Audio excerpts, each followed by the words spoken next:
Hi, my name is Johnny J with a tribe called Geek, and Hi. excited to be here. But my first question to you would be, you worked on some of the largest MCU franchises, which is incredible, but how different was it to do Echo and set within the Choctaw Nation?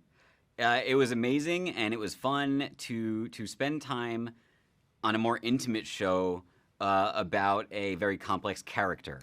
You know, as you said, we've worked on some really big things at Marvel. It was really refreshing and nice to kind of go inward and do something really character driven and intimate and emotional. That was amazing, and the Choctaw Nation, they brought us such an opportunity to tell a real and authentic story because of the partnership that we developed with them. And I know you visited the Choctaw Nation, and I know the show is set in Atlanta or filmed in Atlanta, Yeah. but how different is the scenery or in just kind of like the atmosphere? Yeah, we shot on location in Atlanta for Oklahoma, but before production, before we had any locations, we went down to Oklahoma. We stayed with the Choctaw. We spent a lot of time doing a lot of research with our production designer and our locations manager, and we were trying our hardest to make sure that we found locations that honored the real settings in Oklahoma we were trying to portray.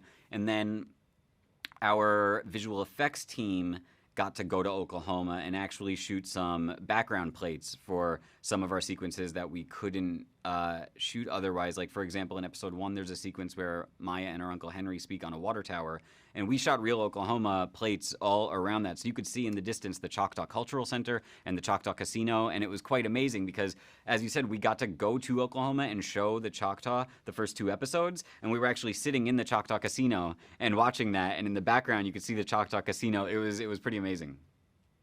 Yeah, it's really a really kind of amazing. I'm Choctaw, so Oh wow. I'm super excited by this project.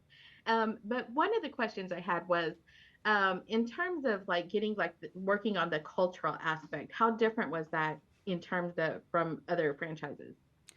It was different in that we were honoring real world culture, and we just needed to make it right. You know, we needed to make sure we got it right. Otherwise, we wouldn't even be able to tell the story we wanted to tell. Like, it's such a part of the story was the Choctaw culture, and it's what's calling out to Maya throughout the whole series. Maya, don't be bad. Don't make those bad decisions. It's literally the entire culture reaching out to her, trying to pull her back towards the light.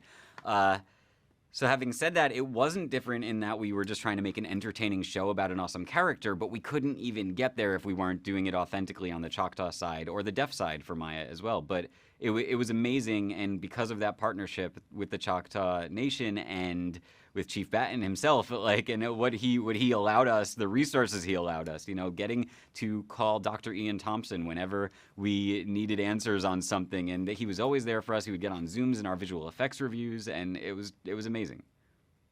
And that kind of leads me into my next question was how different was it adding in that ASL aspect? It was different, but it was really cool because it gave us more complex characters. It gave us characters that you could see into their emotions, into what they've been through in their lives based on their use of sign language. So we had a producer, Doug Ridloff, who is deaf.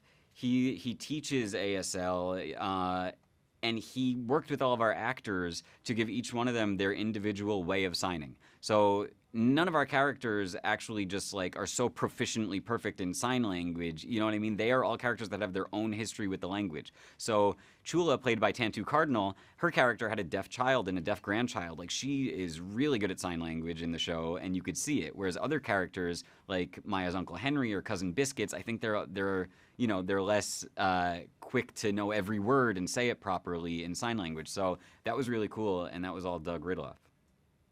Oh, well, thank you so much for your time. And, I'm really excited for the future of Echo. Us too. But thank you so much. Thank you. Cut.